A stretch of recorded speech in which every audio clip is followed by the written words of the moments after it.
Если меня там распороть, раскрыть, там будет деревня. Скульптура из Балбаха — это искусство? Это последний вопрос. Вломился в твой дом. Да, я об этом никогда еще вот так не говорила в интервью. Если бы я тогда ничего не сделала бы, не знаю, мне немножко что-то у меня внутри сломалось. Можно ли заработать современному художнику?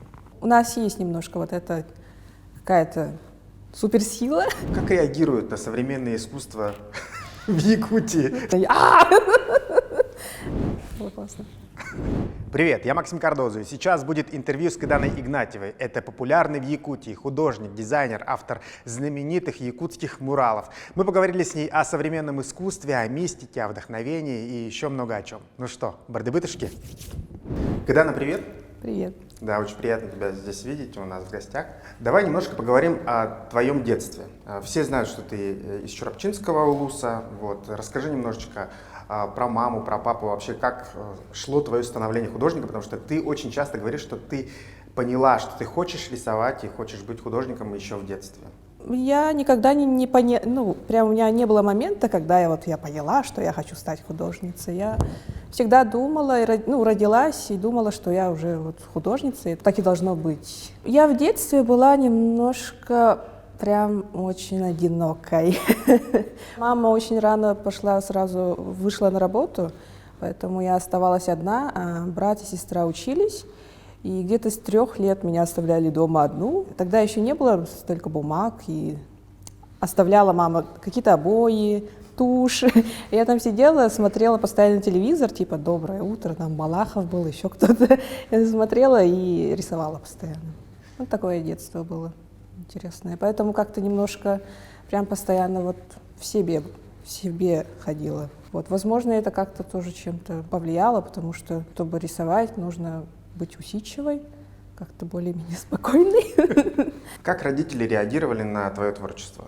Ну, конечно, вначале прям постоянно хвалили. На самом деле это важно тоже, когда начинаешь вот критиковать. Они у меня оба учители, поэтому хорошо работают вообще с детьми, со школьниками. У меня мама учительница начальных классов, папа был всегда физруком, потом работал директором школы. Вот. И в одно время, где-то в 11 или в 12 лет, начали критиковать. Вообще, типа, там что-то рисую, постоянно показываешь, ты сразу. Они, типа, тут что-то не так, типа, ну ладно, типа, поэтому как-то уже с детства привыкла, и на самом деле так и надо, то есть не прям, если хочешь, чтобы у тебя, талант развивался у ребенка. А что ты рисовала? Ты рисовала там семью, там собачек, коровок, я не знаю. У меня до сих пор такая же методология с детства. То есть что-то меня вдохновляет, есть какие-то периоды. Я прям смотрю свои детские рисунки. Мама, кстати, у меня очень все это хранила и до сих пор хранит это, что спасибо ей, это приятно. Вот. Прям были периоды, когда я посмотрела фильм про касатку-убийцу. Помнишь, такой фильм был? Меня это прям очень вдохновило, я прям была в шоке и, например, где-то целый год рисовала касаток. Это где-то 6 или 5 Убийц? Нет, касатки, они же такие... Нет, это фильм так назывался, но фильм был такой прям хороший на самом деле. Вот, и в одно время еще любила рисовать динозавров, как и все дети на самом деле. Такого прям, не знаю, нереального чего-то не было. Просто что-то вдохновляло, потом отпускала. Потом какие-то вышел какой-то мультфильм про русалочку, я постоянно рисовала русалочек и так далее. Потом тебя отдали в художественную школу. Мне повезло, что в нашей деревне еще в 90-х открыли художественно-эстетическую школу именно вот такой направленности. А что за деревня, скажи? Село Кытанах, это в Чурапчинском улусе. Там, на самом деле, меня прям очень хорошо научили. По окончании школы у нас как-то вот у всех выпускников обычно бывало почти уровень там колледжа. Делали выставки, типа каждый квартал. На самом деле, это прям очень меня тоже развило.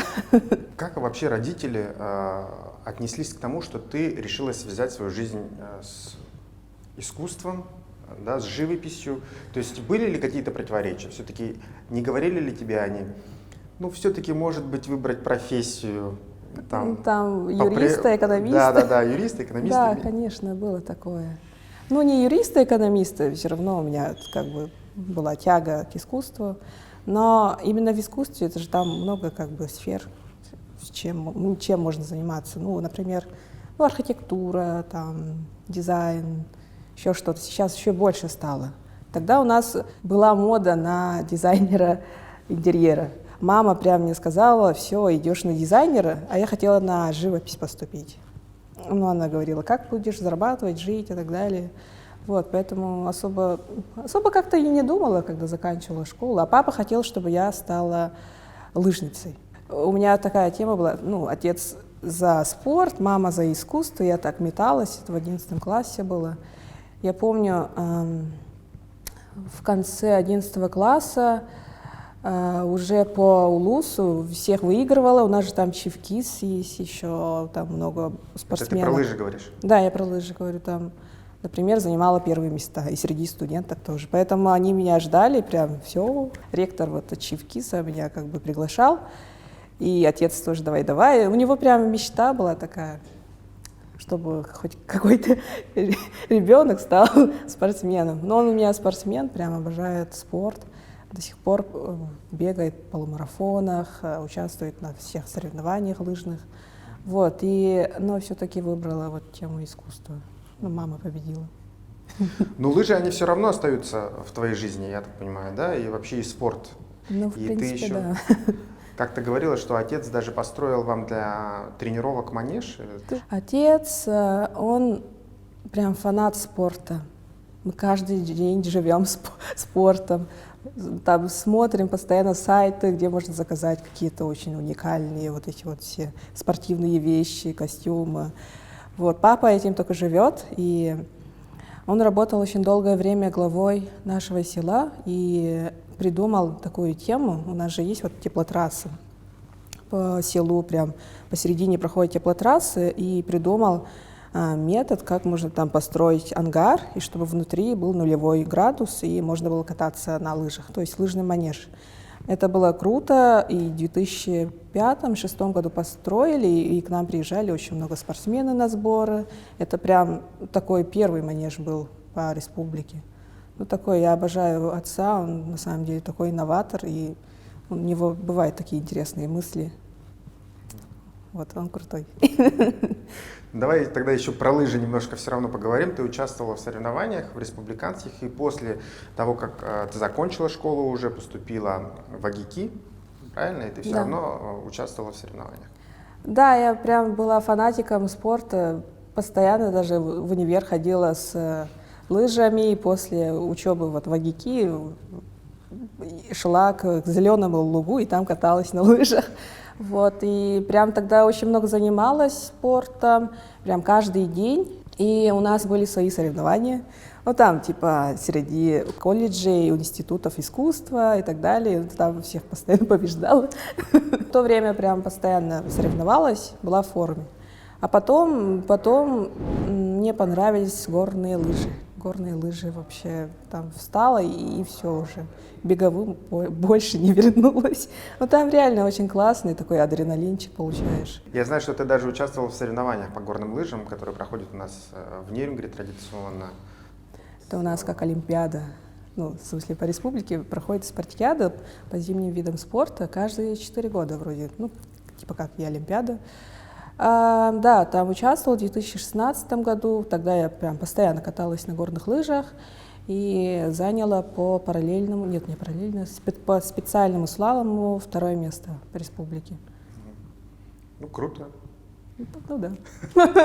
Ну, теперь пока ты не занимаешься, да? Ну, как-то вот я не чувствую развития, поэтому как-то неинтересно стало. Ну, возможно, надо поехать куда-нибудь, типа в Шерегеш кататься и так далее, но когда есть выбор, вот, во время отпуска поехать или в Шерегеш, или куда-то, я постоянно выбираю второе. Ну, пока что так. Ну, что-то в твоих картинах я не видел спортивных мотивов. Так я же рисовала когда-то автограф-карты всякие вот эти вот. Ну, больше в лоу-поле, это в CG-арте. Рисовала портреты биатлонистов, лыжников. Обожала биатлон в одно время, кстати. Мартена Фуркада, вот норвежских биатлонистов, наших. Тогда они были очень сильными, и постоянно начала рисовать их.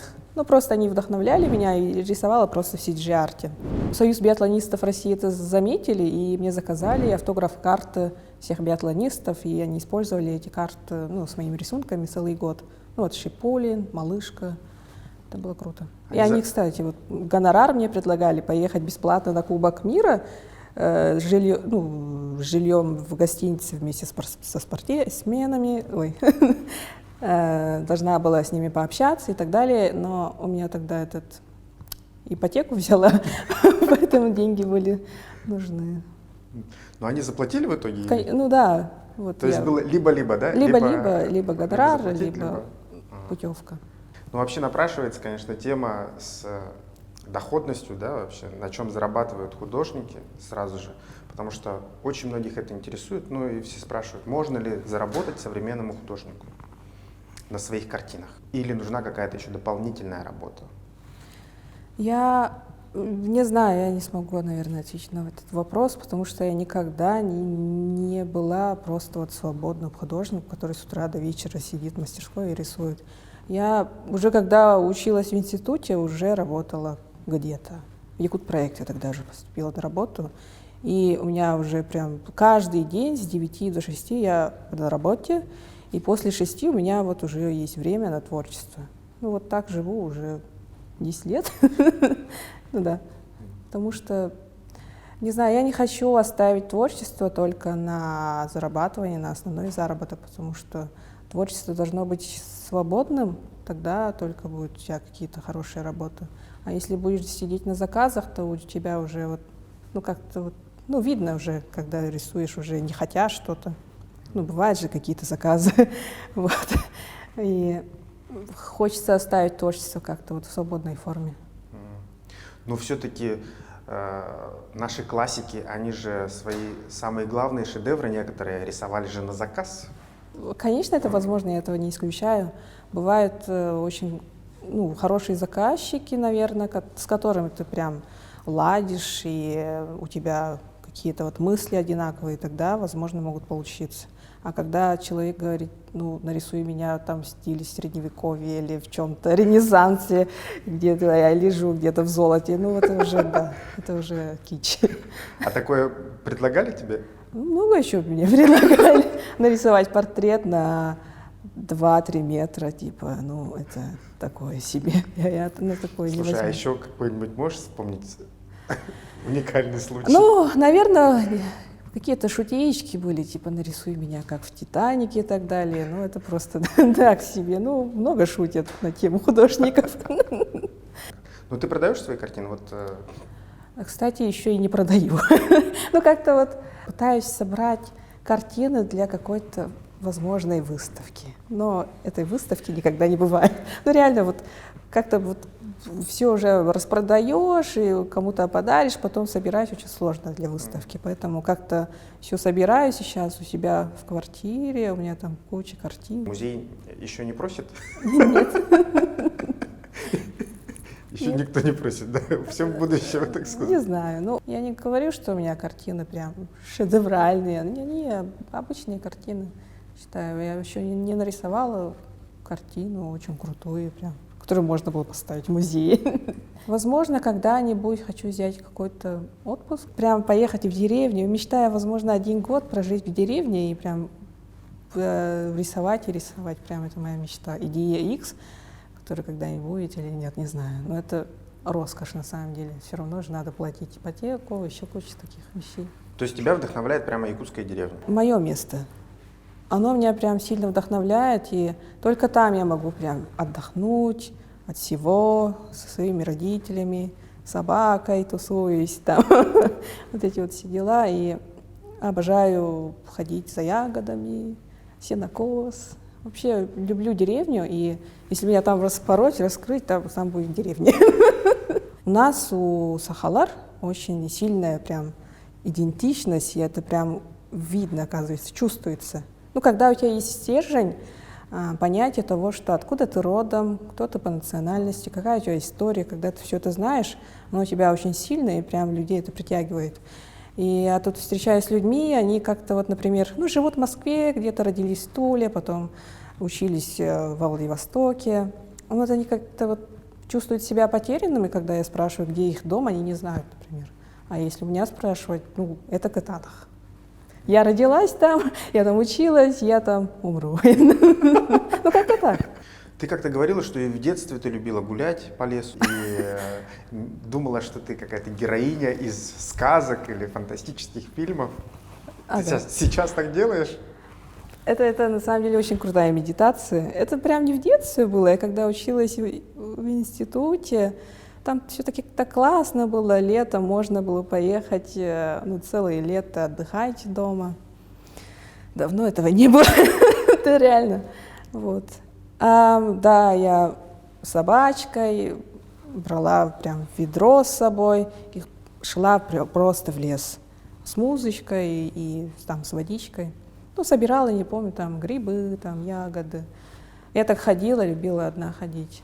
Ну, именно у себя в деревне я там встречала своих ну, жителей деревни. Они такие, в смысле ты одна? Я говорю, такая выходит, они Ну, просто мне нравится быть одной иногда, ну, порой, да, ну, все-таки, наверное, такая творческая тема. И люблю дороги, и как-то вот задумываться, и плюс там как-то мечтаю, думаю о каких-то проектах. В твоих картинах много магии. Да, расскажи про это наверняка из детства. Да, какие истории ты слышала? Может быть, сказки, которые тебя вдохновляют? И до сих пор, может быть, с тобой эти истории? Ты знаешь мультфильм Gravity Falls? Да, у меня детство прям такое было. На самом деле, да. Ну, очень много было фантазий, каких-то историй. У меня бабушка в деревне была очень такой народным человеком, и у нее очень много было историй по жизни. Вот, и там очень много было таких интересных историй, она рассказывала. Ну, больше вот по тематике там призраков, баек. Поэтому все это как-то у меня заложилось. И в целом я постоянно изучаю нашу культуру, она особенная. Вчера участникам вот образовательного форума рассказывала всю ночь про шаманизм. Всех людей это очень интересует, прям сильно-сильно. У нас есть немножко вот эта какая-то суперсила, потому что, возможно, мы прям очень тесно живем в природе. Это же вещи, которые когда-то, наверное, были, как-то мы сейчас растеряли после урбанизации и так далее. Но вот эта тематика очень прям притягивает, поэтому везде пытаюсь заложить, наверное, какую-то мистику в картинах. Ну, потому что самой это интересно. И у меня постоянно снятся какие-то сны интересные. Вот. Иногда поэтому рисую какие-то истории своих снов. Я постоянно во сне хожу у себя в деревне. Летаю там, что делаю, с бабушкой тусуюсь. Да, кстати, вот иногда чувствую, что они прям как будто... Я прям с ними встречаюсь. А иногда просто это обычные какие-то Они уже темы. ушли или они живы? И они давно умерли. Бабушка умерла в 2019 году 3 июля. Вот, дедушка потом сразу тоже. Наверное, у всех тоже, у Сахалар есть такая тема во сне, ну, как-то вот вещи сны снятся. У меня тоже такое бывает частенько. Ты очень часто говоришь, что тебя вдохновил якутский художник Иван Попов. Да, расскажи, когда ты увидела первую его картину, и ты часто говоришь про картину именно шамана. Да, это самая сильная картина в Национальном художественном музее. Это очень крутой художник.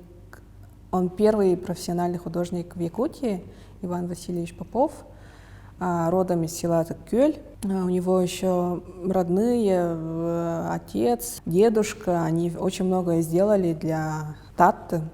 Ну, построили, открыли первую школу, например. Много чего сделали, которые вот являются прям вот первым. И меня это и привлекает.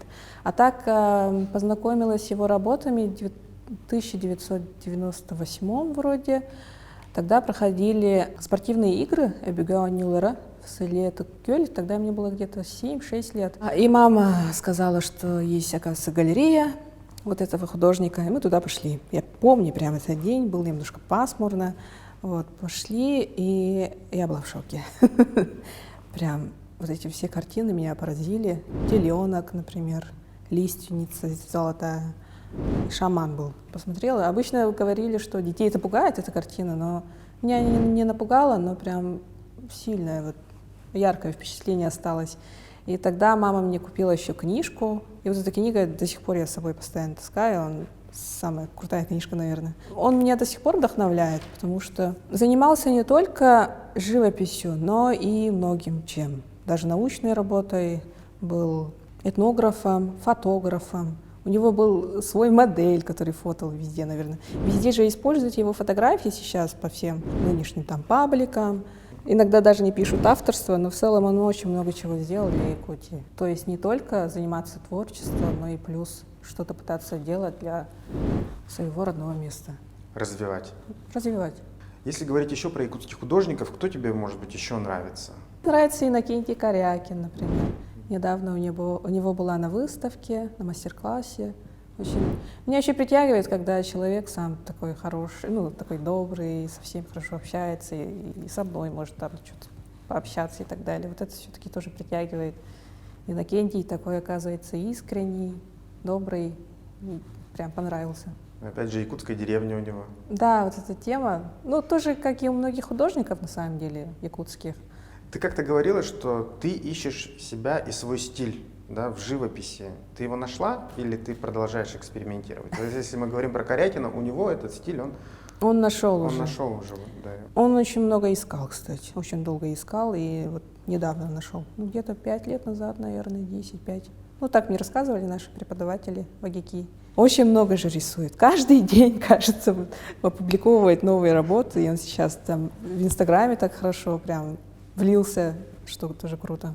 Ну, конечно, у меня что-то уже, наверное, есть, но мне будет очень скучно, когда что-то найду и прям буду делать одно и то же. То есть меня привлекает, когда делаешь постоянно что-то интересное, новое. Вот, поэтому, наверное, всю жизнь буду в поиске новых знаний, новых каких-то течений, вдохновений.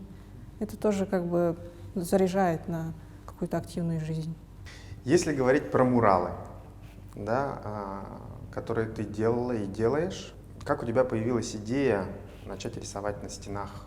Про мурал, конечно, там везде смотрела, там в интернетах сидела, смотрела и так далее. Но в жизни нигде не видела, ну, во время путешествий и так далее. Вот, и мы тогда работали с Ириной Дмитриевной Алексеевой в Якут-проекте, и как раз очень много мечтали. Мечтали, что можно сделать такого в Якутии. На самом деле это такая же очень искренняя и добрая мечта. Что-то пытаться сделать. Вот. И тогда придумали, стояли там, пили кофе, и такие, надо бы сделать такие большие рисунки. Вот. И во время Детей Азии как раз там появилась возможность реализовать центральные улицы, как-то приводили в порядок, и как раз вот этот вот проект мы туда добавили. Я там искала еще художников, тоже плюс курировала в целом действие. Нашла вот Андрея Степанова. Как бы одним из первых рисовал такие большие какие-то рисунки граффити в Якутске с начала нулевых, многие его знают в Якутске. Поэтому его пригласила, потом еще была возможность кого-нибудь привлечь, но художники тогда еще не понимали, что это такое, как это можно сделать и так далее. Ты нашла людей, которые могли это сделать, да, и вы начали реализовывать. С какими трудностями пришлось столкнуться? Вообще это был первый рисунок, и еще вот эти вот по Кирову, вот эти общежития, я сама их выбрала и, ну, предложила, то есть, и начала делать эскизы. Вот, утверждали архитектура города и сам мэр. Тогда был Арсений Николаев мэром. Вот, и выбрали вот, ну, вот эти именно рисунки. Я понимала, как это возможно сделать в целом. Ну, например, мы там рисовали с сеткой. Разбили все на сетку и вот так рисовала. Я тогда очень долго рисовала. Вот в этом и сложность, наверное, была. И все это очень дорого стоило. Например, автовышка, час аренды стоит 2000 в среднем в Якутске. Вот, если ты рисуешь целый день, ну где-то 10 часов, это уже 20 тысяч. И так каждый день. И там месяц. И это очень дорого выходит. Вот в итоге забирают весь гонорар. Ну да, там не художник зарабатывает, там водитель автовышки зарабатывает обычно. Я хотела прям показать свое творчество, прям хотела, вот, и желала этого. Ну так нормально получилось, и хорошо подготовили стену, грунтовку и так далее, до сих пор висит, и хорошо на самом деле выглядит. Я как раз про это тоже хотел спросить. То есть технологически стена должна быть Да, заранее надо, подготовлена. конечно, там тоже прям большие работы ведутся, строительные, там надо посмотреть, сделать какую-то экспертизу, чего там, что-то потрескалось, возможно, какой-то сделать ремонтик там, например, загрунтовать все, обелить и так далее, потом еще проверять, там, стучать везде. Если нормальную подготовку не сделаешь, то краска может упасть. И такие моменты тоже сейчас мы смотрим. Например, мы же делали по фестивалю очень много муралов по улусам, по городам в Якутии. И там где-то потрескалось. Это уже вот от некачественной подготовки зависит. Если ты даже выберешь какую-то самую хорошую краску, Курилу, например, там из-за грунтовки может все упасть. Ты бы сейчас сделала другой рисунок или оставила все как есть? Конечно, там поменяла бы. Сейчас смотрю, там уже как-то не очень. Я прям хочу выйти сейчас, немножко там поменять. На самом деле муралы — это такая тема сезонная, это сезонные арт-объекты. В среднем могут там 10 лет простоять. Зависит еще от подготовки. Если там не очень подготовили, то уже можно поменять, убрать. И даже, например, в Лондоне есть Шордич вроде, улица, где почти каждый день обновляются рисунки. И это нормально. Если мы говорим про фестиваль, который ты курируешь, это «Лето Якутия», как раз в его рамках и проходят все вот эти вот работы, связанные с муралами. Да. Вот расскажи про этот фестиваль, про его идею, как вообще идет реализация, и сейчас же идет подготовка к третьему, я так понимаю. Я сейчас работаю в Центре компетенций, и у нас очень много интересных художников, которых можно прям тоже обучить, можно сказать, помочь им. И ради этих задач мы организовали первый республиканский фестиваль в 2019 году, то есть не только в Якутске, а по всей республике. Мы расписывали даже в Среднеколымске. Там такие сложности бывали вообще. Какие? По транспортировке, например. Очень дорого. Бывает, что вообще невозможно отправить, еще что такое. В 2019 году мы отправили заявку от Центра компетенций на президентский грант. Есть такой грант, федеральные деньги, отправили на 6,5 миллионов и выиграли. И в итоге разработали 19 арт-объектов, в том числе и скульптур, в 15 населенных пунктах. В Покровске, в Нюрбе, в Алекминске, в Чурапче, в Бердикистях и так далее. Там у нас очень много участвовали местные художники, такие как Николай Чечасов, Аяна Иванова, Софья Шилова, Николай Григорьев и многие-многие-многие. Всем помогали, курировали. Было сложно, но в итоге получили хороший эффект. В этом году тоже написали заявку на 3-й фестиваль. 15 июня будет известно, дадут или нет. Посмотрим. Тоже на 3-й фестиваль запросили где-то 4 миллиона. И в этом году все-таки мы как-то организовывали только среди наших художников. И все равно, чтобы развиться, нужен хороший обмен опытом с очень крутыми художниками. И в этом году подружились с уральскими ребятами из Екатеринбурга. Есть очень крутой фестиваль «Стенография». Проходит каждый год в ЕГБ, и по всей стране уже они курируют много чего где. И хотим их пригласить и расписать, чтобы они расписали какой-то очень крутой арт-объект, который стал бы примером и обучили бы наших художников. С такой концепцией отправили фестиваль. То есть у нас будет такая коллаборация. Надеюсь, будет. Если все удастся, если деньги найдутся, то в каких, может быть, населенных пунктах появятся арт-объекты? И, может быть, про какие-то самые интересные идеи ты можешь сейчас рассказать? В этом году мы планируем только в Якутске и в пригородах, в Жатае, например. Но не только мы делаем, то есть есть еще много ребят, которые организовывают подобные фестивали. То есть бывает, что у нас темы не схожие, поэтому они делают сами по себе. Но я им помогаю, рассказываю, как можно делать сметку, кому нужно обращаться и так далее. И сейчас, например, в Жатае ребята сами хотят сделать фестиваль такой. Но бывает администрации, например, районов, городов, они сами в бюджете себе залаживают и обращаются к нам. Я курирую, там нахожу художников, помогаю со сметой и так далее, с организационными моментами. Ну, может быть, в Якутске какой-то самый яркий проект какой, который хотелось бы реализовать в первую очередь? Ты про это говоришь. Есть сейчас прикольная тема, кстати, расписывать площади. То есть не настенные рисунки, скверы, парки. Как в Екатеринбурге. Как и в Екатеринбурге, как и в Москве, и как и в других зарубежных городах. Что-то такое было бы классно в Якутске, такого еще не было. Как реагируют на современное искусство в Якутии? Сам, Скажи мне, наверное, пожалуйста. знаешь. Например, голова Акуды, помнишь? Да. Вот я про это и спрашиваю тебя. Давай расскажем эту историю. То есть прошел первый фестиваль, это Якутия. Нет, это по биеннале было. Это что было? Это организовывали Национальный художественный биеннале, музей. точно, Биеннале. да. Они пригласили очень много зарубежных художников. Это было на самом деле очень круто. Плюс еще Акуда сам не приезжал, это испанский художник, очень известный по миру. И то, что если он сделал где-нибудь что-то, это уже в мировой карте искусства уже появляется что-то, да?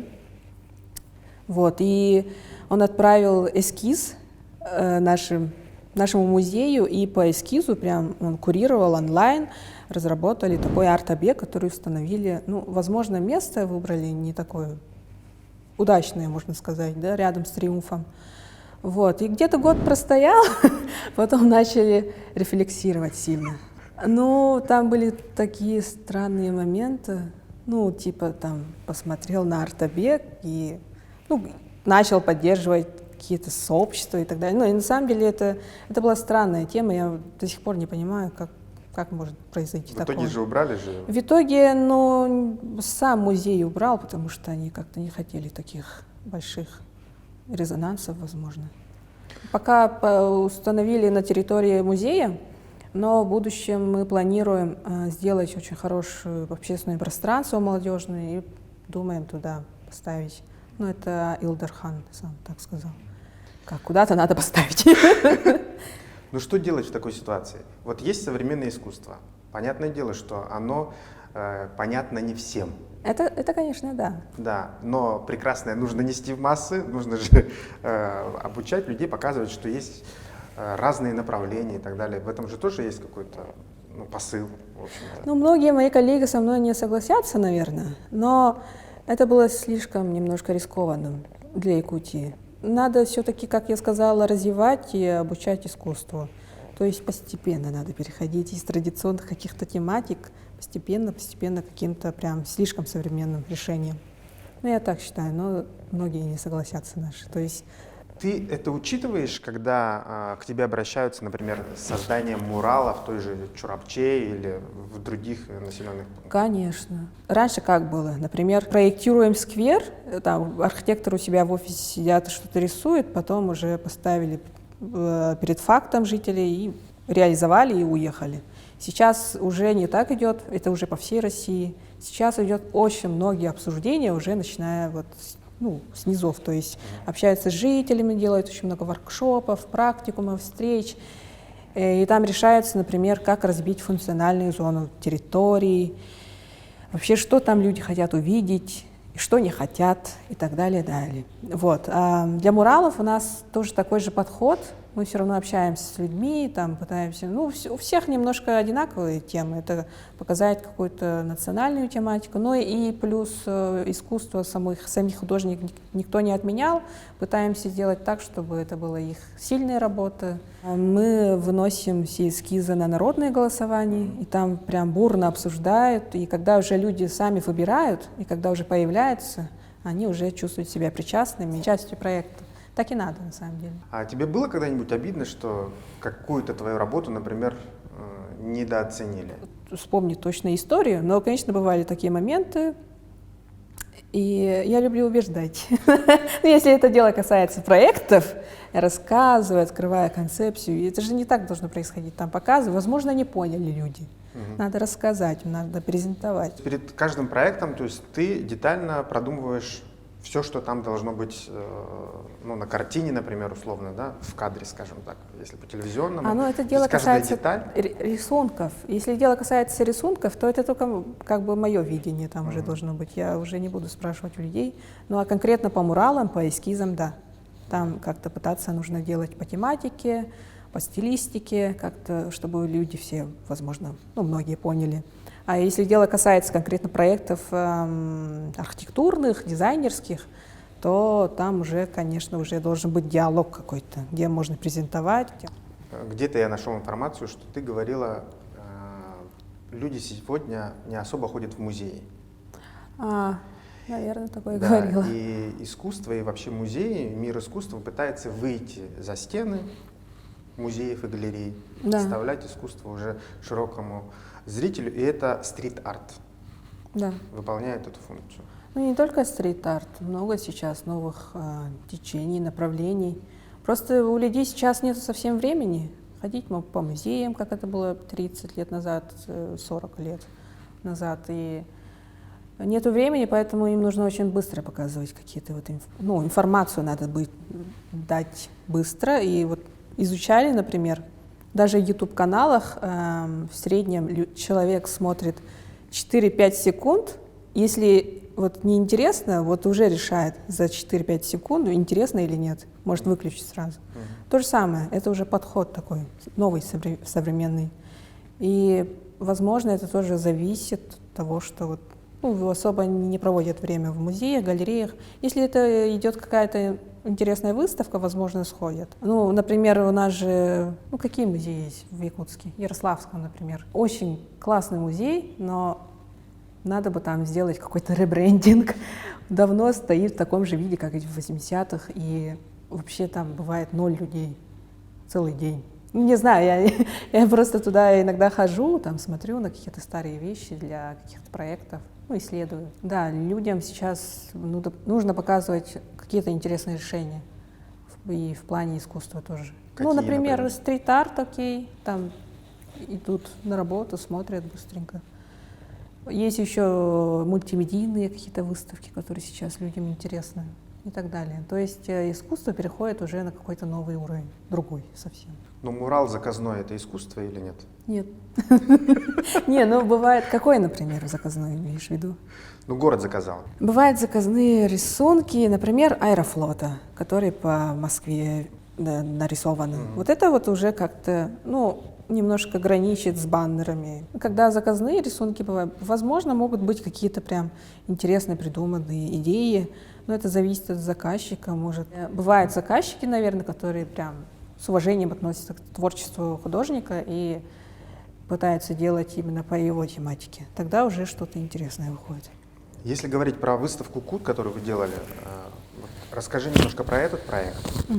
Да, это все равно анимация, это что-то новое для Якутска. Как появилась эта идея и как шла реализация? Вообще, анимированные тоже такие выставки, это тоже не новые, по всему миру и по России тоже. Но для Якутии тогда была это прям такая первая мультимедийная выставка. Я тогда работала в Майтоне, там познакомилась и подружилась с очень хорошим парнем, с Тони Крэпсом, Антон Никифоров.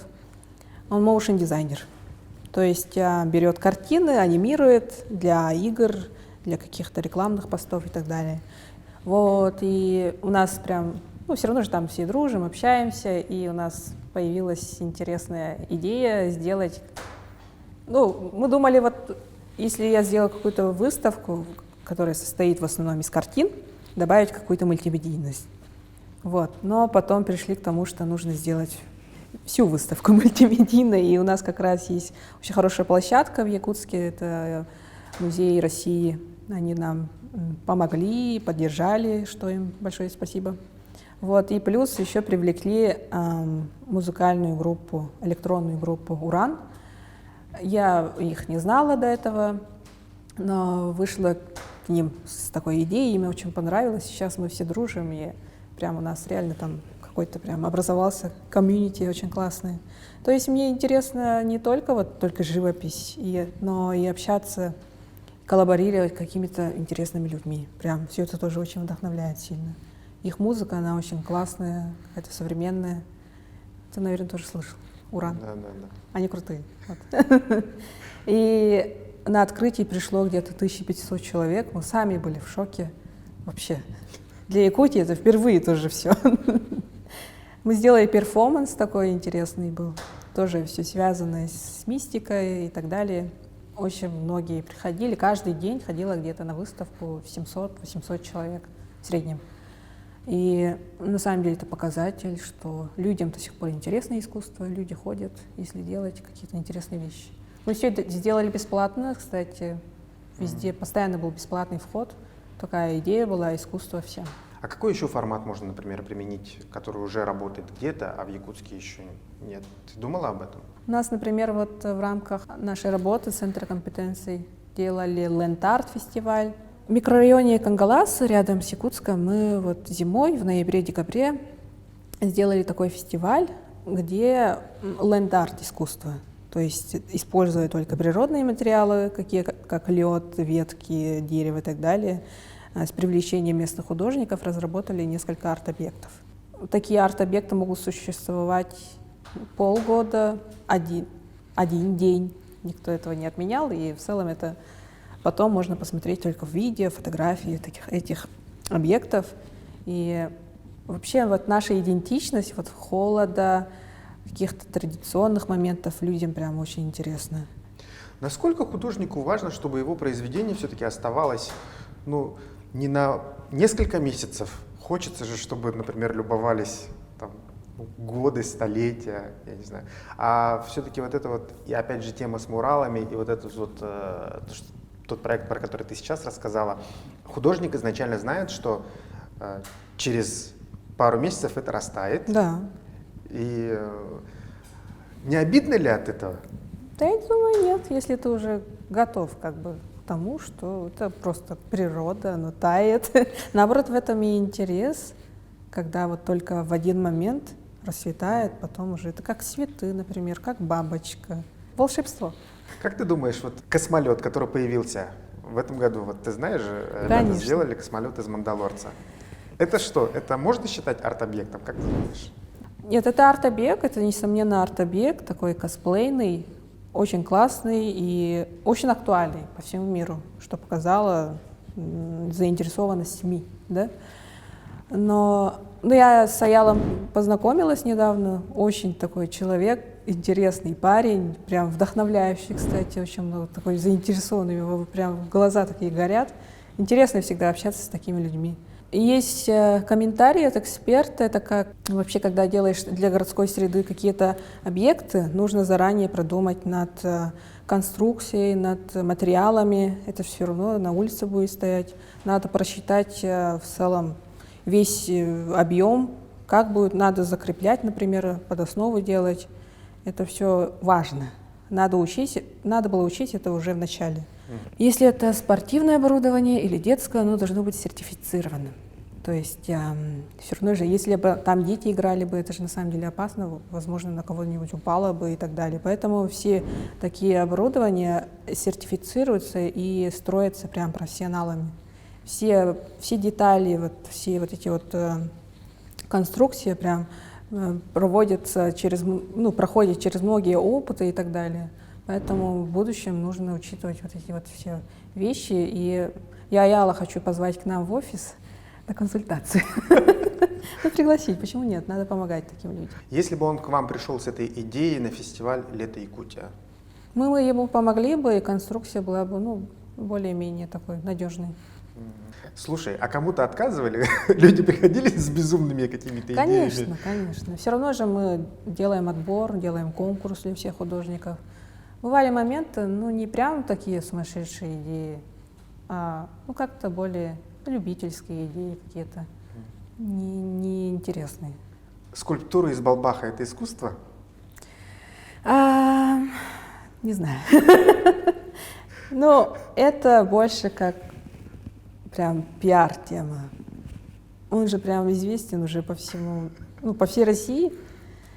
Я не знаю, мы об этом тоже дискутировали с коллегами. Я думала его пригласить на фестиваль, почему нет?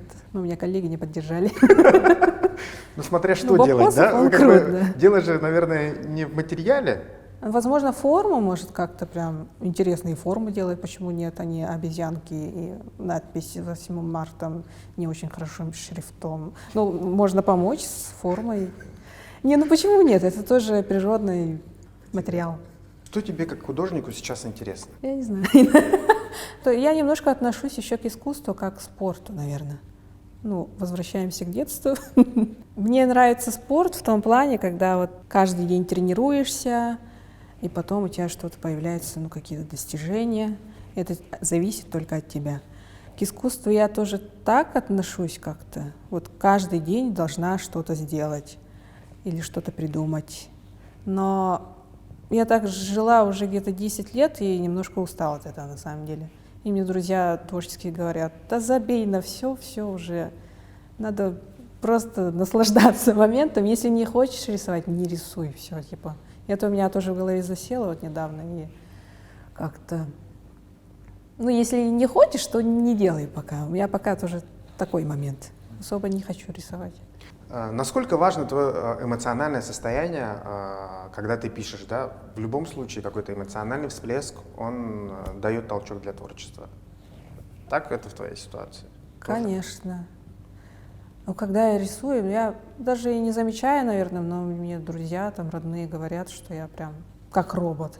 Прям сижу, что-то слушаю, что-то делаю. Вот, и, конечно, это позитивный настрой какой-то все равно. Прям вот так вот. Ты как тоже бежишь какой-то марафон и типа как-то вот так вот рисуешь. У меня такой же подход, наверное. И не бывает такого, что я такая злюсь и рисую какие-то злые картины. Наоборот, я когда вот в позитивном настрое, когда счастлива, делаю какие-то вот хорошие вещи. Ну, в смысле, тогда получаются картины. То есть ты можешь заниматься творчеством только с позитивной энергетикой, да? Да, да. То есть там расставания, всякие разные, то, что вдохновляет людей, там, несчастная любовь. Ну, это, возможно, в песнях, когда пишешь песни какие-то, говорят же, типа, когда расстаются или что-то там у них происходит в личной жизни, выходят красивые песни там. Не, у меня такого нету, я пытаюсь заложить в картинах более какие-то позитивные вещи. Ну, пытаюсь вот эту всю тему негатива как-то ставить куда-нибудь туда. Слушай, ну если про негатив мы с тобой заговорили, же была в твоей жизни такая очень неприятная история, да, там, пару лет назад, вот, про этого мужчину, который тебе угрожал, вломился в твой дом. А что там произошло? Почему он взломал дверь-то в итоге? Нет, у меня этот ключ заклинило, получается. Я вызвала, человек не сказал. По телефону стоимость, приехал, сказал, что это, ну, на самом деле это очень дорого, сказал, стоимость. Я сказала, ну, отказалась, он стоял просто за дверью, он взбесился и зашел, и ну, начал угрожать. Да, я об этом никогда еще вот так не говорила в интервью, но писала у себя только в Инстаграме, и все. Шел, ну, ворвался в квартиру, начал угрожать, сломал мне дверь, хотел унести с собой. Он прям взял мою дверь и вот так ходил по коридору. Ну, конечно, как и все, вызвали полицию, там друзья приехали.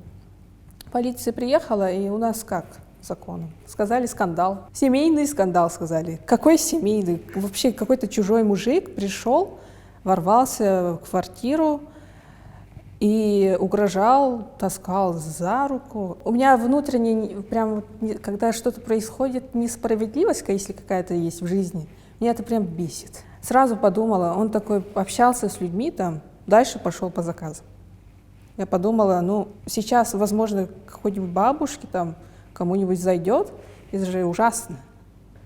Я уже подумала, что я ответственна за эту историю, и нужно как-то донести до людей или вообще, ну, как-то его наказать. Если бы я тогда ничего не сделала бы, ну, не знаю, мне немножко что-то у меня внутри сломалось бы. Потом я посмотрела Тугиси, он постоянно так делает. Он там даже по 15 тысяч у людей забирал, у взрослых мужиков. Это же ужасно. И никто с ним ничего не сделал никогда. Он уже давно так работал, оказывается. Ну, не знаю, но это все равно человеческая жизнь, я не прям отношусь к нему прям до сих пор негативно и так далее. Пусть как-то, ну, надеюсь, он как-то подумал. Страшно было тебе? Ну, конечно. Конечно, он огромный мужчина, заходит в мою квартиру и начинает там угрожать, говорить какие-то ужасные вещи, что сейчас он меня тут убьет. И все, типа, никто об этом не знает, никто ничего не сделает, он сказал. Чем закончилась-то эта история? Ну, у нас был суд, он, получается, сейчас как привлеченный. В итоге штраф, я не знаю, там что. Ну, мне оплатила за моралку. Вот после этой истории был у тебя какой-то порыв к творчеству, вот все это излить? Да нет, конечно, нет. Я же говорю, какие-то негативные моменты должны остаться где-то там. В картинах это все вот, позитивно настроенные вещи должны быть. То есть там же проецирую, и потом это же люди забирают всю оттуда какую-то энергию, типа себе, не знаю. Вот, поэтому там пытаюсь заложить какие-то более такие хорошие вещи. Ты говорила, что в начале нашего разговора, что ты сейчас не продаешь свои квартиры, ты их копишь для будущей выставки, которую все-таки хочешь сделать. Давай про выставку. Будет ли, когда? Мы хотим наш код, вот наш совместный проект с Уранами Эстонии, как-то все упаковать прям в один хороший контент и, возможно, по всей России транслировать как-то. Ну, это просто в мечтах было. Но запрос на якутскую культуру есть в России? Можно ли говорить, что якутские художники могут выйти на российский уровень, и это будет действительно востребовано? Я думаю, что, это чисто лично мое мнение. Это людям интересно, но не сильно. Если хочешь транслировать это на весь мир, надо рисовать какие-то картины по мировой тематике как-то. Это как немножко я сравниваю все в своем опыте. Например, вот Майтоны же разрабатывали игры по Нюргунбатуру, и это никому не зашло, только кроме наших. В искусстве то же самое, как будто сейчас они делают игры по викторианской тематике, и всем это заходит. Как-то так. Но то, что мы делаем, конечно, это тоже важно и для нас самих. Что нужно сделать для того, чтобы стать известным и популярным художником? Это последний вопрос.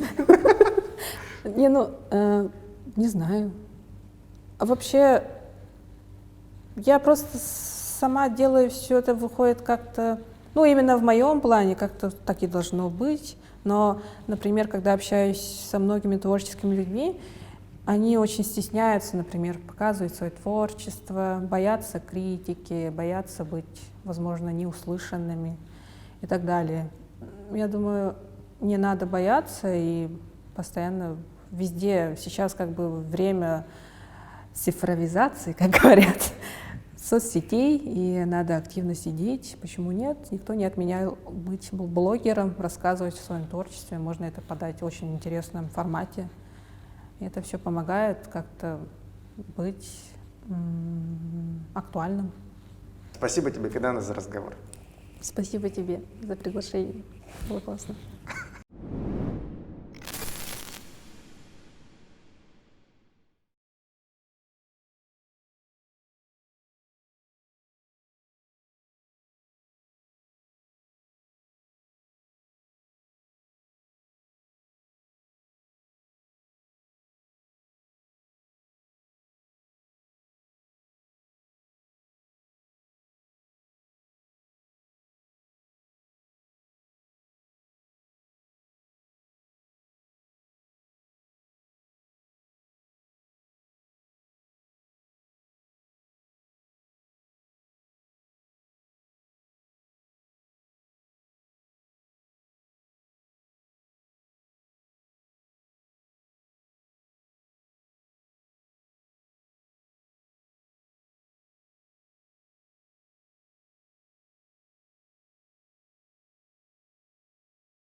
Если меня там распороть, раскрыть, там будет деревня. Скульптура из Балбаха — это искусство? Это последний вопрос. Вломился в твой дом. Да, я об этом никогда еще вот так не говорила в интервью. Если бы я тогда ничего не сделала бы, ну, не знаю, мне немножко что-то у меня внутри сломалось бы. Можно ли заработать современному художнику? У нас есть немножко вот это какая-то суперсила. Как реагируют на современное искусство в Якутии? Было классно.